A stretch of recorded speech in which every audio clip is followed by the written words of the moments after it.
Thank you very much. Thank you very much, in particular to Paul for inviting me to present at this conference.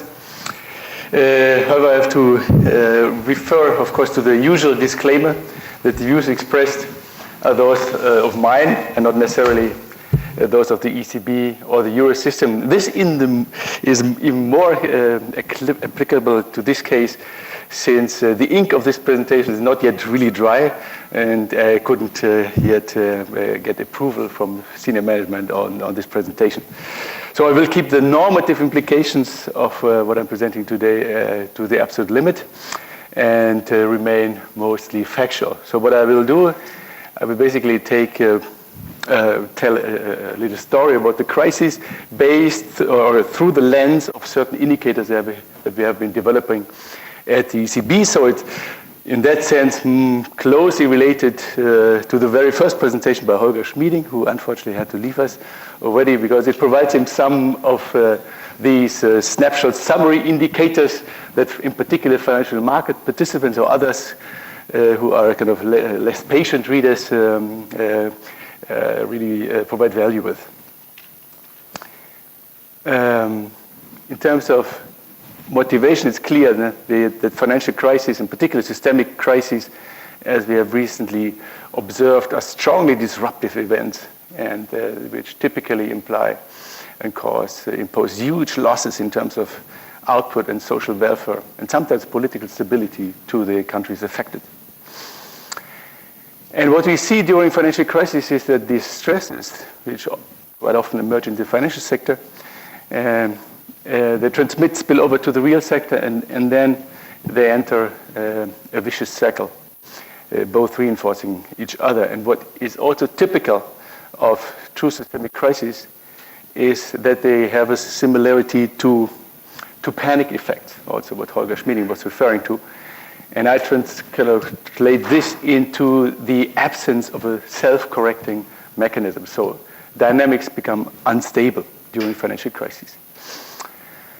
And therefore, efforts to prevent and mitigate systemic crises have thus become predominant in the agenda of policymakers. I have to say, again, in the advanced countries, in emerging markets, these topics have been very high on the agenda, but now the advanced economies have come out of the corner and had to invest a lot on analytical tools also to better cope with the crisis, first monitoring and then maybe also tailor responses.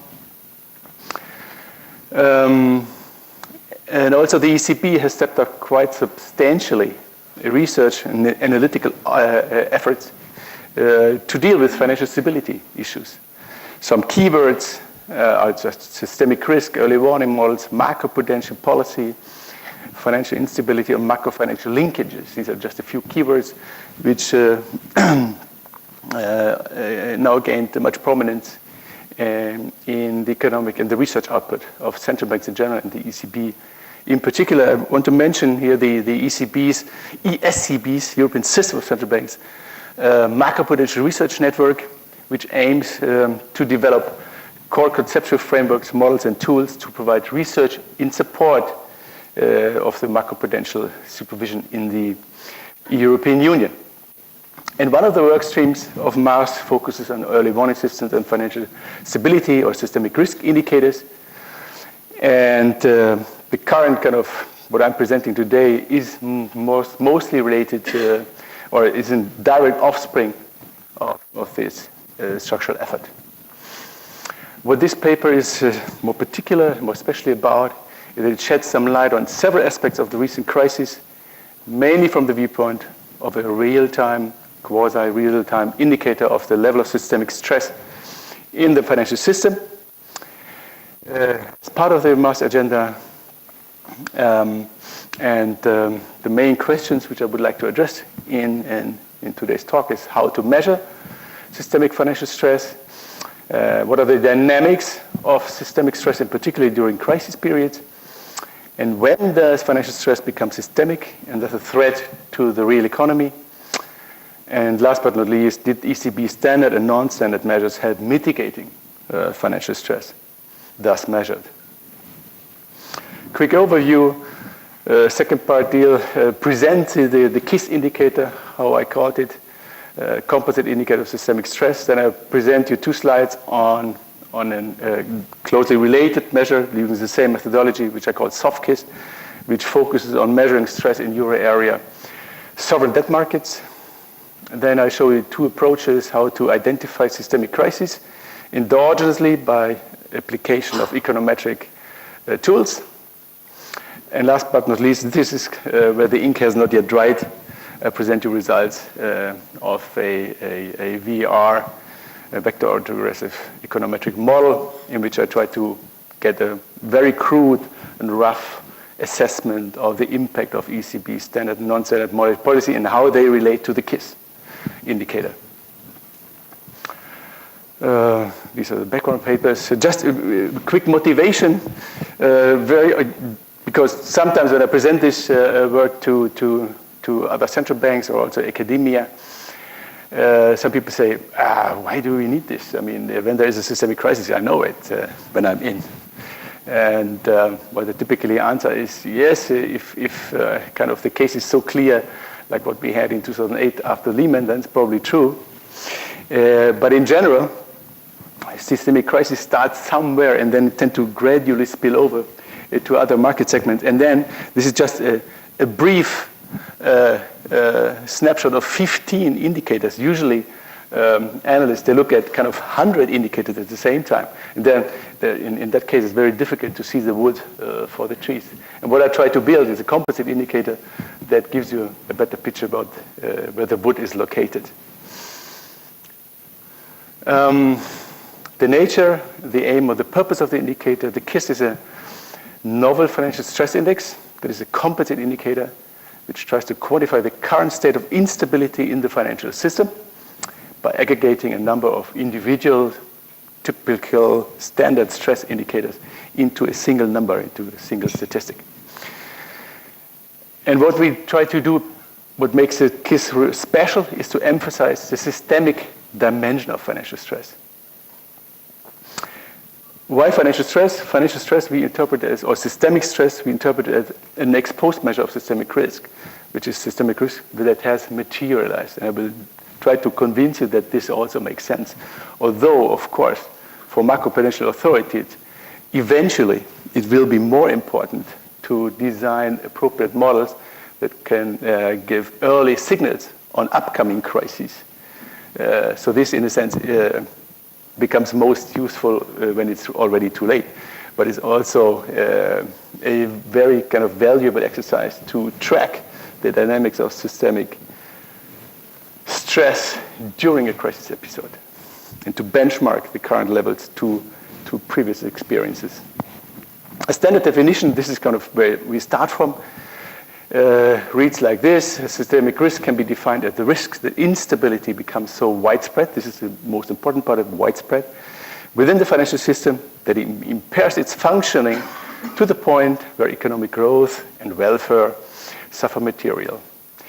So there are 2 elements of it. The first one, which is constitutive of systemic stress, systemic risk, is the widespread instability within the system. So how wide does it spread within the financial system? One constituting element of the systemic nature of stress. And the second one is that policymakers really care about financial stress, systemic stress, only up to a level when the stress tends to spill over, tends to affect the real economy.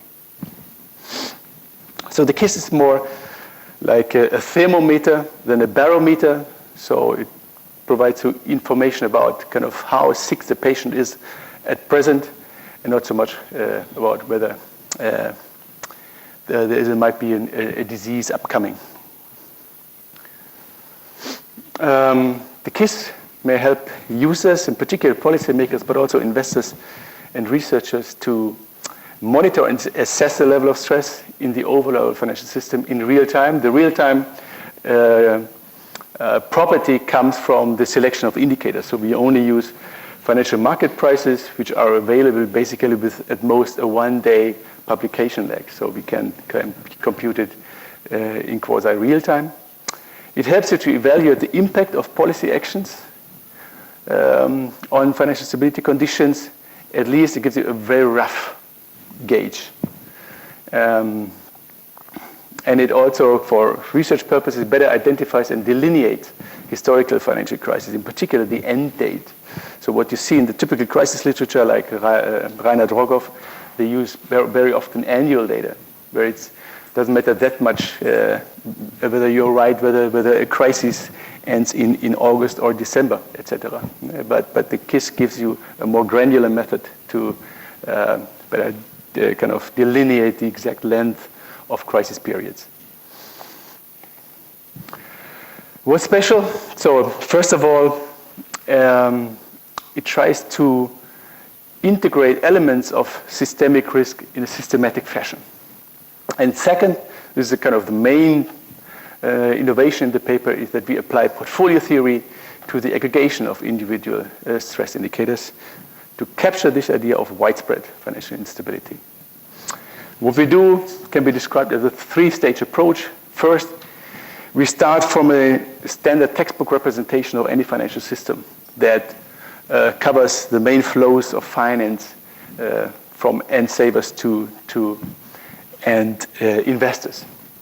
So you have the banking sector, you have capital markets, equity, bond markets, you have money markets, but you also have the international dimension, which we capture by assessing stress in the foreign exchange market. And then we populate each of these market segments with three representative raw stress indicators. Representative means either they cover directly big chunks of the market, or we cover assets which assume a benchmark status in the pricing of assets in these market segments. The second one is, I don't deal with in detail today, it's appropriate transformation. What we do in terms of transformation, we don't apply what most people do, that the standardized variable, so they subtract the historical mean and divide by the historical standard deviation. So this is subject to statistical robustness properties, because the mean and the standard deviation are not very robust to the addition of outliers. And financial crises are exactly periods when we add a lot of outliers. And with the current crisis in Europe, we added kind of 7 years of outliers to the data. And means and standard deviation, I can tell you, they are not very robust to the addition of these outliers. So we apply order statistics in the transformation, which is much more robust. And the properties of the indicator are demonstrated in the paper, who of you might be interested. And then having these 15 transformed indicators, then we compute these 5 segment-specific sub-indices, and then we aggregate them into the KISS. And the idea is very simple. We apply analogical reasoning to what you know from basic finance, basic portfolio theory. How do you compute the riskiness, the variance of a portfolio of assets? It's not just the sum of individual risks, but you have to take into account the correlation between the risks. And we apply the same logic to financial stress. So we take our stress measures, or the measure of risk in the individual assets. In our case, it's the sub-indices of stress of the market segments, and then we compute time-varying correlations between the two. And this kind of gives the main dynamics in the indicator.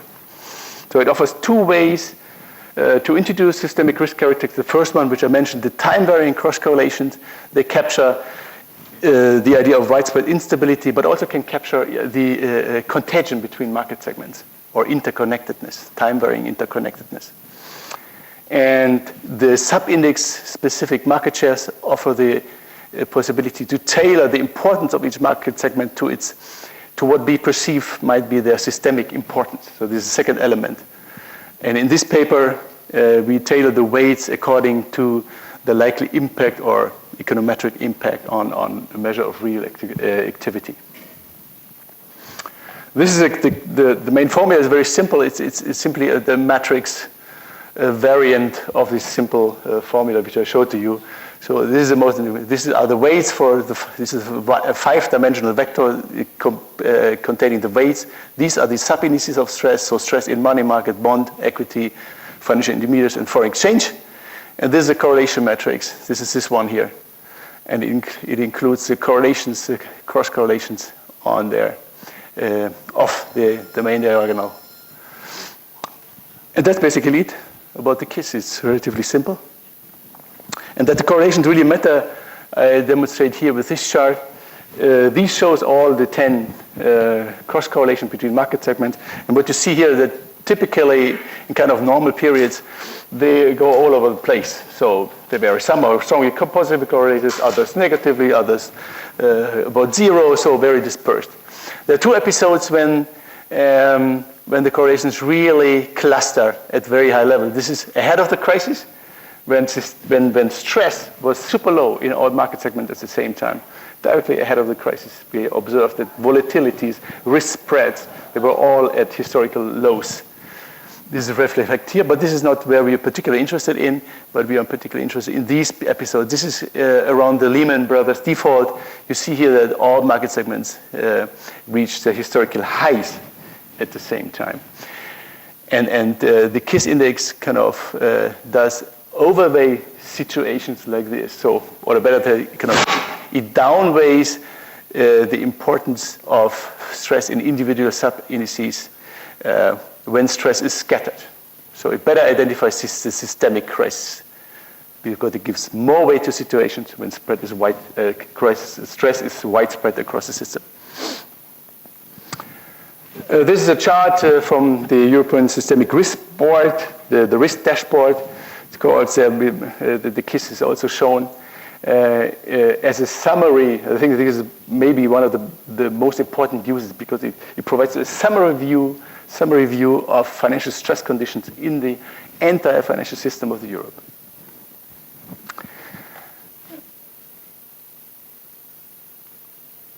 And this one shows the KISS backward computed to 87, showing or highlighting certain financial stress events. And this is an informal way to assess type 2 and type 1 errors, so whether the KISS is good at identifying known financial crises. So this would be a type 2 error. I can tell you that all of the major spikes here I can associate to a well-known crisis events.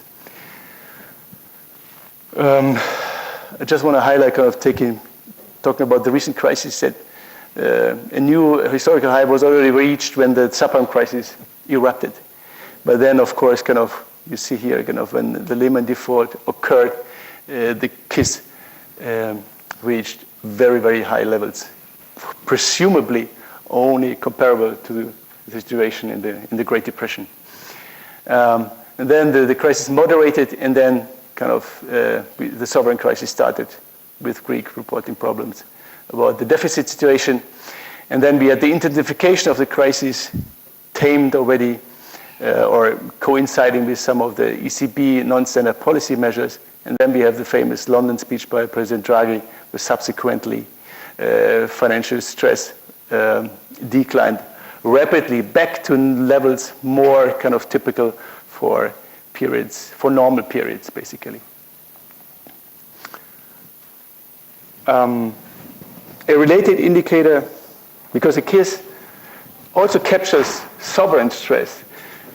It captures stress in sovereign markets at the point when sovereign stress becomes systemic. Because what is included in the bond market, sub-indices is just a swap interest rate spread vis-a-vis the Bund volatility, and the corporate bond spread. So it doesn't capture directly the dispersion of interest rates across euro area countries.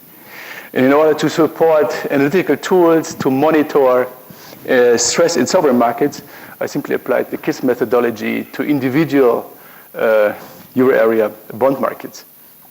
And what we did is we take spreads of 2-year and 10-year maturities, spreads of the sovereign yield vis-a-vis an euro swap rate. We take absolute levels of spreads. We take measures of realized volatilities and bid-ask spreads, which cover either transaction costs or measures of liquidity. And we bundle them together and aggregate them together in the same way like we did for the KISS. And this is what comes out. What you see here, that normally the move stress in the various bond market segments varies quite in tandem. That also holds true for the beginning of the subprime crisis. But you see here, it's about when Greece problems started to mount that we had then more dispersed development. This is exactly what the ECB would call the increasing fragmentation of financial market segments, where you see that sovereign stress levels are very, very different now in big parts of the euro area bond markets. Lately, of course, stress has abated considerably. Ireland has even reached now almost stress levels which are kind of normal to other countries as well. But we still see elevated levels in Italy, Spain, Portugal, and Greece, of course.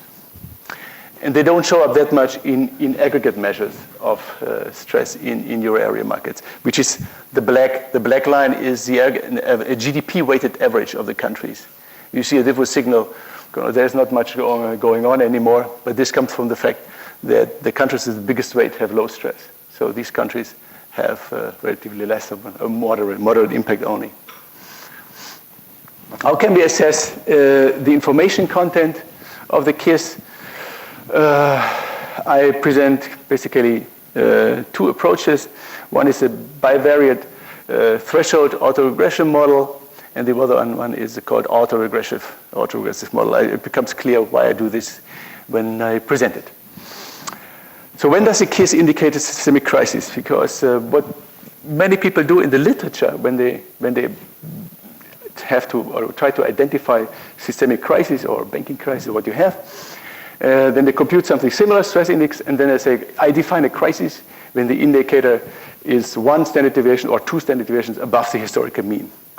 And I thought there might be possibilities to do better, at least for individual countries. Why not referring to the systemic risk definition and now bring into the picture the relationship of financial stress to the real economy? So here the idea is there might exist a threshold level of the KISS at or above which the dynamics of the economy change such that financial shocks trigger larger output losses than in normal times. I estimate a very simple bivariate VER, vector autoregressive model with the KISS and euro area industrial production growth. And what comes out is the model finds strongly statistically supported a threshold level of the KISS of 0.03 with the KISS lagged by 2 months. And the results can be kind of illustrated quite well already here that if the KISS is below the threshold, kind of this scatter plot is just kind of a random cloud. Well, when the KISS is above it, then a negative relationship between the KISS on the horizontal axis, on the vertical, and the industrial production growth seems to emerge. Of course, we capture mostly the dynamics within the current crisis. And if I compute impulse response functions for the two separate VERs computed for these two different regimes, we get the following picture. So if the KISS is below the threshold, the VER degenerates into two independent autoregressions. There's no mutual feedback whatsoever. But when the KISS is above the threshold, you get a huge impact of a KISS shock on industrial production growth. For example, a KISS shock of 0.08, which is a typical KISS shock, in the highest stress period would trigger a decline in industrial production growth of almost 3% after 4 months. So, and if you compute here the integral over this area here, which would compute the accumulated loss, you come up to numbers which are very, very significant. But industrial production declined very significantly in the euro area up to a maximum in terms of annual growth rate of minus 21%. A second thing one can do with the KISS is regress or perform a quantile autoregression. Here the idea is a systemic crisis per se, per definition, or hopefully require focus on the tail behavior of economic variables, because crises are still, hopefully will continue to be rare events. If you apply standard econometric techniques like ordinary least squares to these situations using these variables, you estimate conditional mean functions. and they may underrepresent the impact of extreme events. Quantile regression is one tool with which you can estimate the conditional probability density distribution of the variables, the joint distributions, and it might appear suitable to study, in particular, this case. What I want to do here is an autoregression to study the dynamics of the KISS itself, and whether this can provide any insight about the dynamics of financial stress in under certain conditions. And what I find is, for example, nicely demonstrated, is it like a textbook style representation of the outcome of quantile regressions. So when the KISS or the residuals of this regression are in the lower quintiles, so when they are relatively low, then the series seems to demonstrate mean reversion. Those who have come to know some time series econometrics, they know that if a time series can be considered mean reverting, then it makes sense to relate it to some historical average. And you know, over time, sooner or later, the variable might revert back. There's a tendency to go back to a long-term stable equilibrium path. However, there are big ranges. Kind of the higher the KISS gets, it gets closer to what we call a unit root, when the stress levels seem to persist.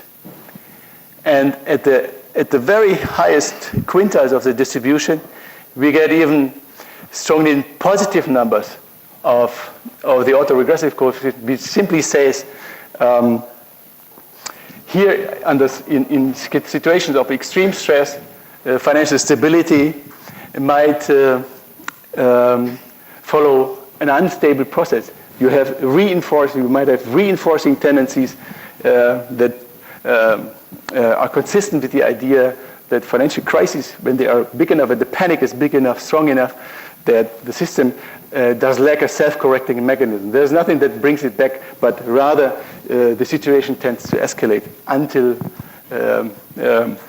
in most cases, a determined policy intervention breaks this vicious circle. Now the last part, how much? 5 minutes? 5 minutes. That should roughly suffice. During the various stages of the crisis, the ECB implemented several non-standard monetary policy measures that you all know, with the aim of keeping the transmission of monetary policy operative in the context of impaired transmission process.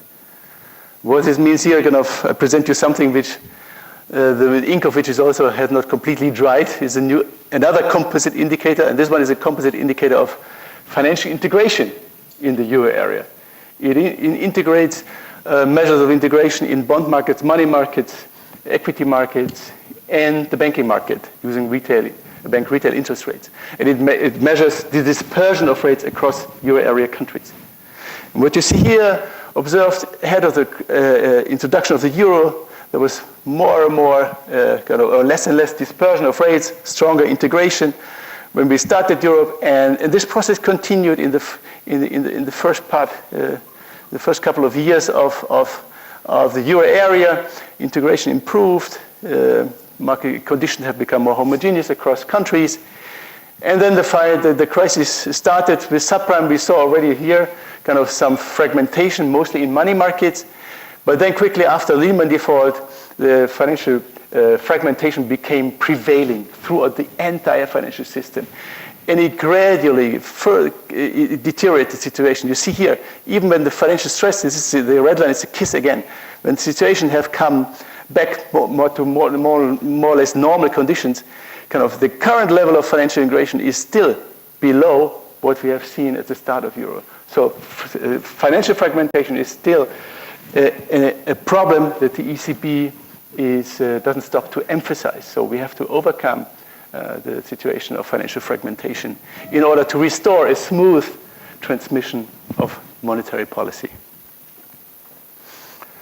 Non-standard measures are a complement to standard monetary policy, and they aimed at easing banks' funding conditions to support the provision of credit to the private sector, but also containing the contagion that we observed in financial markets.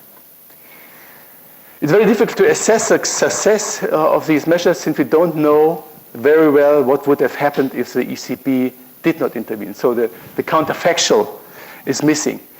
I would like to demonstrate this here. This shows, again, the KISS together with the announcement dates of certain ECB non-standard measures. But if you cannot just look at what happened after the introduction of, or the announcement of a measure to assess its success, because you don't know the counterfactual. We don't. If President Draghi wouldn't have intervened with the whatever it takes speech, and if there were not kind of the announced intention to build up a banking union, and if the OMT modalities wouldn't have been kind of published as they were, maybe the KISS would have gone on through the roof again. So this counterfactual is missing.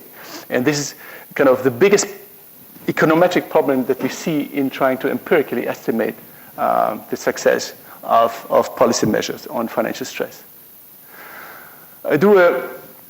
I skip literature review, and what I do quickly is I estimate a macro-financial VAR, 6 variables with 3 legs. The model includes industrial production growth, inflation, the KISS, and then 2 measures of ECB policy. It's standard monetary policy, the MRO rate, and the ECB balance sheet growth rate. And we put, in addition to it, the EONIA, because you know that during the crisis, the EONIA, the overnight rate, the market rate, has decoupled from the MRO rate, for the policy rate. And certain questions we can answer. Does financial stress spill over to the real economy?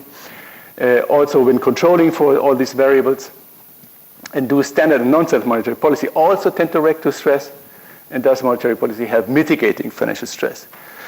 And so just this picture has also kind of gained some prominence inside the ECB, where you plot, again, the KISS indicator in red, and together with the annual growth in the ECB balance sheet. And you see here kind of ahead of the crisis, if anything, I would say this is a negative relationship, or very weakly correlated at most. While during the crisis, you see the kind of strong Cove movement. So the ECB reacted with this policy to mitigate financial stresses, the vast array. And this is kind of just a plot of the interest rates. And this is the main outcome of the exercise. We get kind of these dynamic multipliers, the impulse response functions, which show you how each variable tends to react dynamically to a shock, to an unpredicted change in any of the other variables. And what I'm most interested in is, first of all, the reactions of all the model variables to our measure of financial stress, to the KISS. And I separated these out. What you see here, it's again, like what we had in the threshold VAR, a strong and significant, statistically significant impact of KISS shocks, financial stability shocks, on output growth. They're not as high as in the previous case, but here, so far, I limited the analysis to a simple linear VAR framework. Inflation also tends to decline, but it's not statistically significant. ECB tends to react with standard monetary policy to observe financial stresses. The same with the ECB balance sheet. It tends to grow with a positive shock in financial stress. The ECB tends to widen its balance sheet through its various non-standard measures. And the EONIA rate behaves pretty much symmetrically to the MRO rate, which is not a big surprise. What else might be interesting to look at? The ECB balance sheet growth also reacts kind of to growth and inflation. This is kind of could be a normal demand, aggregate demand shock. What else? Okay, nothing else. Yeah, this is very preliminary. I just started here, maybe interesting, the variance decomposition, which shows you how much do shocks in each variable contribute to the observed changes in other variables. For example, here is industrial production growth. The KISS explains about 30%, which is relatively close to the own shocks, while all the other variables have a relatively mild impact.